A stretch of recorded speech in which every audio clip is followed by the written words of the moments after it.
Shall we begin? Greetings, everyone. Welcome to Gerard, back in the Philippines with the truth. I want to welcome you to my channel, all my scallywags, all my haters, my peaches, my triggers, my subscribers, new subscribers, which I've been getting a few new ones, and keep sharing and help me grow. I'm a new channel, so help me spread the word, okay? And my commenters, each and every one of you, I welcome you to my channel. So you know what today is, right? Boom, boom, boom, boom. Oh, boom.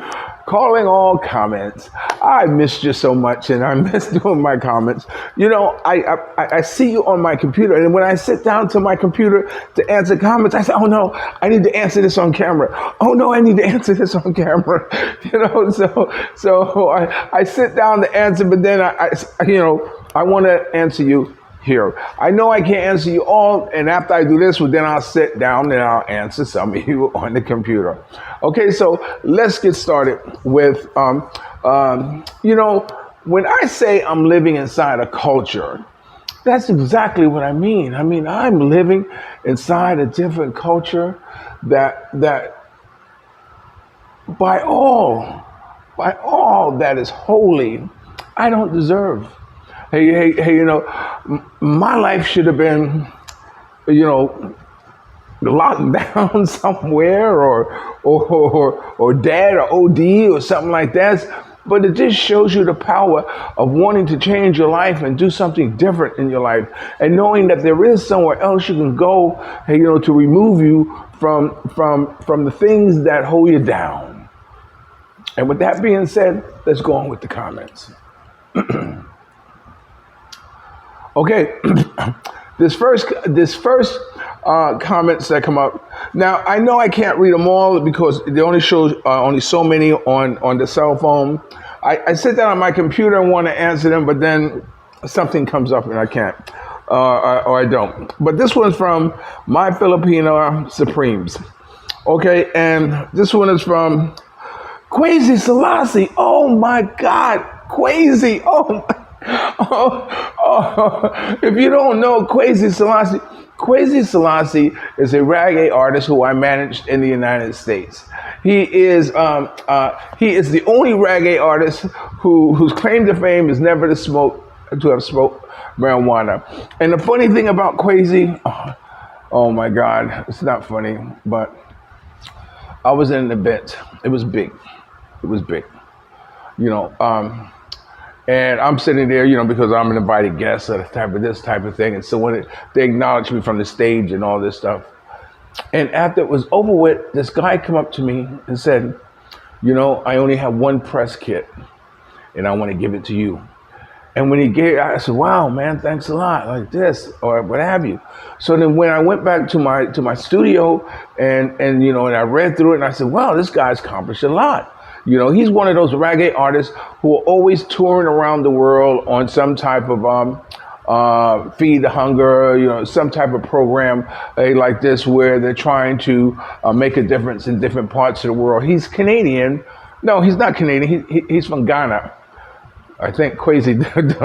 I think he's from Ghana, but he lives in Canada. And one of his projects, he has my name mentioned on it because he gives me a shout out on the back of the CD.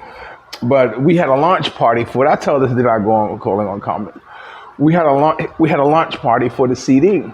So it was in Canada. So me and a photographer I pulled along, we drove to Canada. And when we got to the border, the immigration says, have you ever been arrested? I said, yeah. What black man in the United States has never been arrested? They said, what? What you talking about, Willie? Sometimes it doesn't pay to joke, let me tell you. So they ran my name and said, oh, you can't come into Canada. I said, wait, what are you talking about? They said, no, you have a criminal record. So come to find out that they don't let people have DWIs and all this stuff into the country. And then I said, okay, so they asked to search. I said, yeah, search my car. And my photographer was asleep on the back seat. And so they said, he's got somebody else in the car. And so right then it's like, oh, wait a minute. That's my photographer. He's sleeping. So it was kind of one of those things. So I wasn't able to make the launch party for the CD. And then I came back and they told me I could fight it, come back. It might cost me like $1,500 to fight it and all this stuff. He said, there's no guarantee they'll let you in. So I said, okay, I'm going back. So I went back the second time. That's what they told me. So I said, okay, I went back. I said, wait a minute. Is Canada really that important to me? And then I'm taking a 50-50 chance that they might take my money and say, see ya. So, but anyway, that's what happened with Kwesi. Kwesi, thank you. Thank you for watching my channel. Him and I still kick it. I love you to death, my brother. I love you, my death. He's come to a number of my award shows and things of that nature. So, Kwesi, thank you for taking the time to comment. Because I know you're looking, but thank you for commenting. I'm going to put a couple of CD covers. If I can find them right here, you can kind of see them. But anyway, that's Kwesiselassie. Thank you, my brother. He says, nice and a cute performance. It figured he would comment on my Supreme group, but, thank you once again, Kwesi. This next one is from my man, Ragjamrock. Ragjamrock. He always keeps me honest. Thank you for commenting. He says,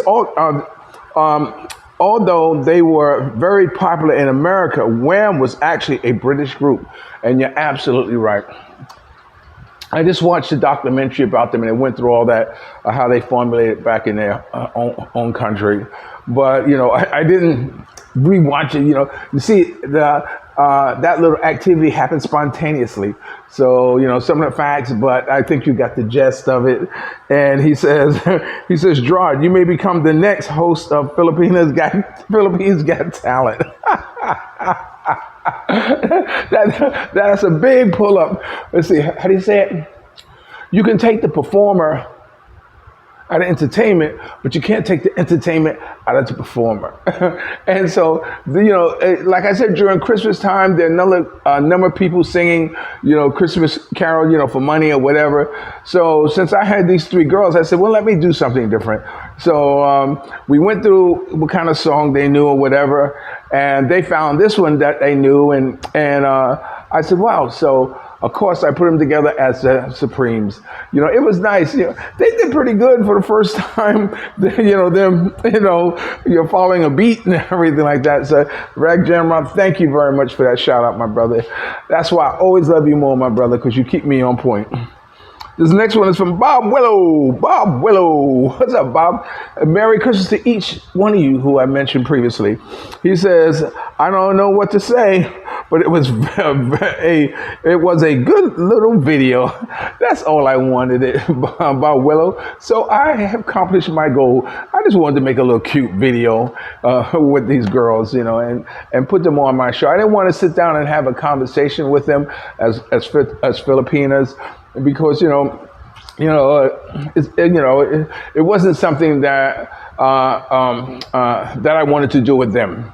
I just wanted to have them sing their Christmas carol to me, so this way they can get their Christmas gift. So I think it was a cute little video, Bobwelo. Thank you for acknowledging it. Okay, this next one from Mr. Billybathgate 5. Gerard. Sometimes that's all he says is Gerard. I can see him say Gerard. Gerard, like this, whatever expression or whatever flabbergasted, expression I want to make, I can see it in my head with him saying Gerard. Thanks a lot, Mr. Billybathgate. I appreciate you. I truly, truly do. Okay, let's go on to our next video. Let me see. Okay, the next video is, let me see. This is Christmas shopping, part 2, and a few single Filipino girls. Okay, this one's from Ragjamrock again. Thank you. He says, you put big smiles on those boys' faces, Gerard. I'll never forget the first bicycle my dad bought for me at Christmas. Why, thank you, Ragjamrock. You know, I don't remember any of my Christmases except that one had something to do with bikes. I imagine because my brother and I joke about it all the time. But yeah, it's something I wanted to do for them. You know, after all, they are my sons, so why wouldn't the father want to give their boys whatever it is they want and make their life, as pleasant as it can, experience of being with me as memorable as I can. So thank you for acknowledging that, Ragjamrock. Yes, yes,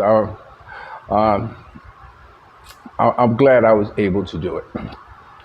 And this is from Sir Stoic. Pow! What's up? Merry Christmas, Sir Stoic, and Happy New Year. He says, a Christmas they'll never forget. You're absolutely right. I hope they never will. And it was a lot easier to take them along than me and I trying to go to Robinson department store or try to go somewhere and try to think about what type of bike to get them or if they would like it or not like it. It was just, come on, kids, let's go get your bike. Pick out what you want, and that's what they did. So I think that was just as important to them to be able to do. So this way, they'll have the bike of their choice. Jack's bike, who he finally got his yesterday, 2 days ago when he came over and said, Jack, surprise, and he got his, but his tire has flat, so we got to take it, fix his flat tire. But yeah. Again, I hope they never will forget it. I know I will never forget that Christmas. Okay, and this next one is from, oh my God. Wait, I'll be right back. Okay, this next one is from, are you ready? Obadiahpheonix. Yay! I wasn't going to let this one go by without pronouncing your name, Obadiah. So this is from Obadiahpheonix, and he says, that was some very fancy horse trading, my friend. Obadiah, I did the best I can under the circumstances, but like I said, when they have prices that they can't move from, they can't negotiate from, but I don't know, yeah. I was glad I was able to get it at the cost I wanted to pay, at least save 500 pesos, which was nice. That I ultimately ended up giving them to them as a Christmas gift, but that's no here nor there. The whole thing was in the haggling. So yeah, I thought it was kind of cool. Thank you, Obadiah, for commenting. Okay, let's go on to the next video. The next video is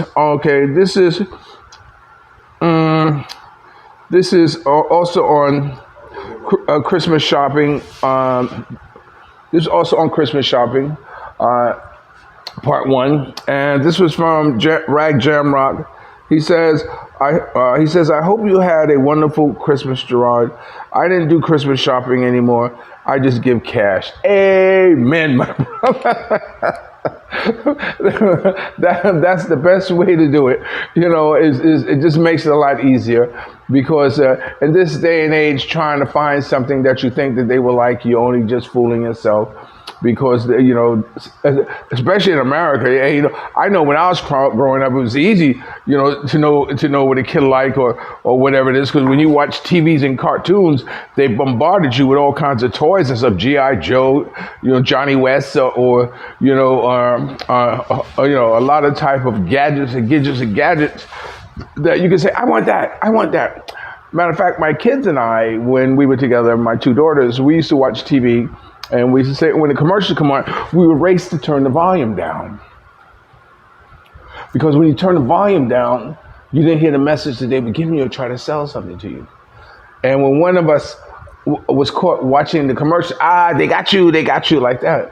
Because, I always felt that Christmas was commercialized, and I never could get over how anyone or everyone wants to start up the new year in debt.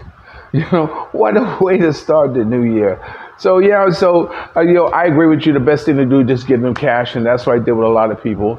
Is just gave them cash, and here giving cash isn't like in the U.S. where you gotta put zero zeros behind it. You can just put 50 pesos, 100 pesos, and believe it or not, it's greatly appreciated, and you can do a lot with it. Yeah, there are a few who I gave $10 to or $20 to, which is 500 pesos or 1,000 pesos.